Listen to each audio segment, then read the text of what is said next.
Hello everyone, my name is Bang, regular member of CCES dito sa EDSA Shrine. Medyo matagal na at nagsiservice sa mga singles.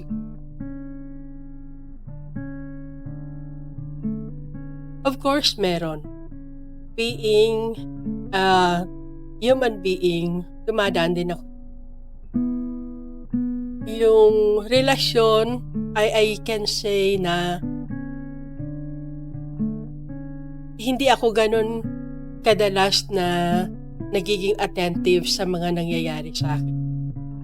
Especially when things come na parang medyo may tampo ako kay God. Naghahanap ako ng mga dahilan para patugunan yung mga kini-question ko about myself and about God.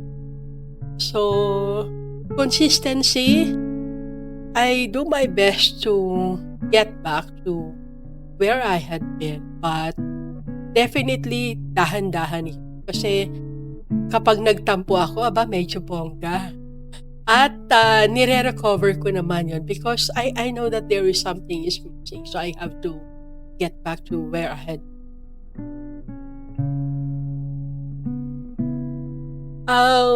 For a specific reason, feeling ko unanswered prayer. If it is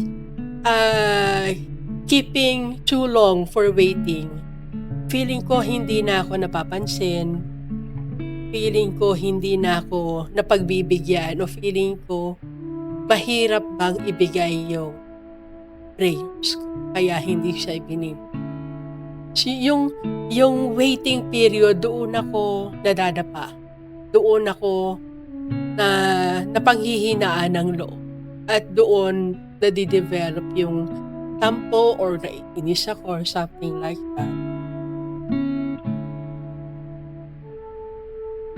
Well, I always get to realize kapag active ako sa pananampalataya ko sa Kanya compared to no presence at all.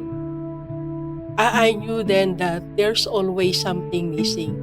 Iba kapag alam mo na yung faith ay fresh every day, parang parati kang may hinahanap. You're always longing for something. Kasi pag hindi,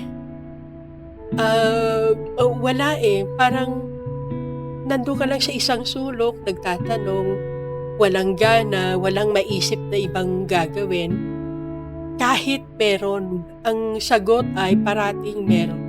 It's just that na-overwhelm ako doon sa nararanasan ko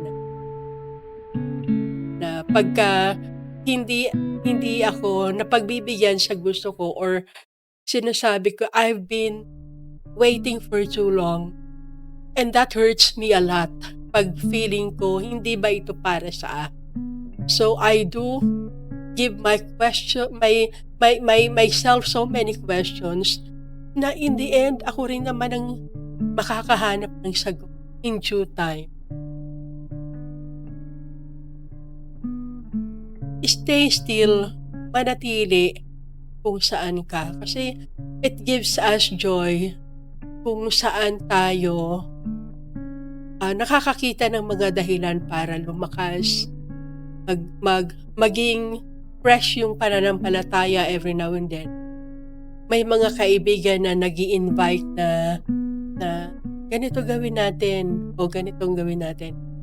Ang daming rason para manatili ka doon sa kung saan ka dapat active.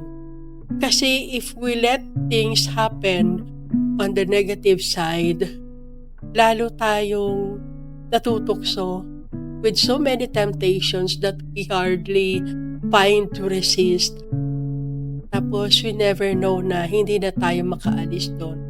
So dapat manatili sa kung saan ka by faith, kung anong magpapalakas sa'yo, magpatulong sa mga taong alam mo na mapagkakatiwalaan to bring you back to from where you had been.